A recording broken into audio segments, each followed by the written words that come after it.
Tout le monde a eu une tante qui cherchait les miroirs en arrivant en visite, qui filait vers les toilettes pour contrôler sa tenue et qui ne supportait pas qu'on la prenne en photo. Eh bien, nous avons à Campagnole une toute petite poignée de ces gens-là, des gens qui croisent les mains devant leur visage quand passe un photographe. Eh bien, l'Internet leur a donné des raisons supplémentaires d'accabler le corps social pour se venger du créateur qui ne leur a pas donné le visage qu'elle voulait.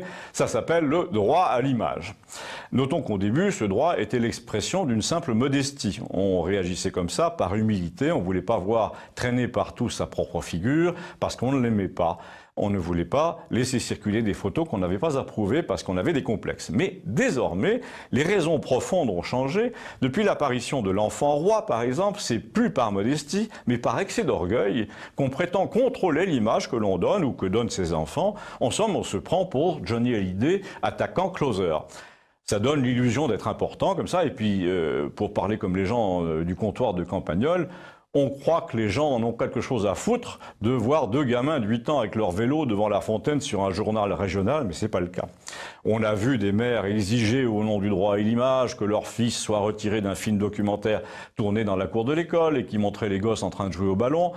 Mais on a vu aussi les mêmes mères accepter le lendemain que la photo du même enfant, cette fois juché sur un podium après un tournoi de tennis, paraisse dans le journal.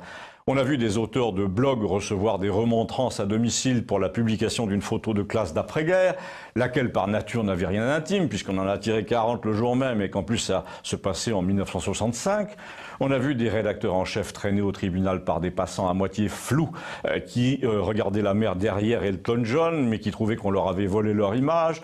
Et le pire, c'est que c'est ces mêmes gens, comme me le racontait un ami accoucheur, qui n'hésitent pas à filmer la naissance de leur premier enfant avec leur téléphone, comme s'il ne s'agissait pas pour l'enfant, pour le futur adulte, d'une irruption intolérable dans les premières minutes de son intimité, et pour les parents, d'une absence totale de respect à l'égard d'un être humain qui, plus tard, à 10 ou 12 ans, là vous n'avez qu'à poser la question, fera parfaitement la différence entre l'impudeur du film de l'accouchement commandé par ses parents et le caractère inoffensif du reportage sur une classe de nature ou une sortie scolaire.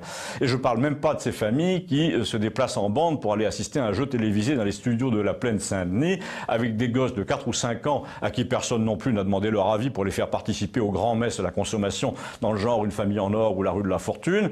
Eh bien, ces familles-là, une fois encore, celles qui produisent leurs enfants sous les caméras dès le plus jeune âge, sont parfois les mêmes que celles qui protestent quand on voit sur un reportage télé le gosse derrière les grilles de la cour de récré de son école.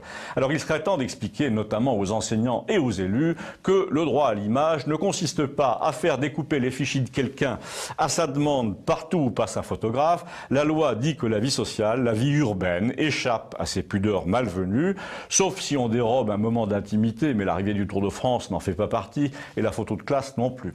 Mais surtout, il faut leur dire que l'image que l'on préserve si jalousement, que l'on isole des autres jusqu'à l'obsession, jusqu'à la folie, finit par devenir l'image d'un crétin. Et celle-là, une fois qu'on l'a acquise auprès de ses concitoyens, il est impossible de la faire retoucher par un juge.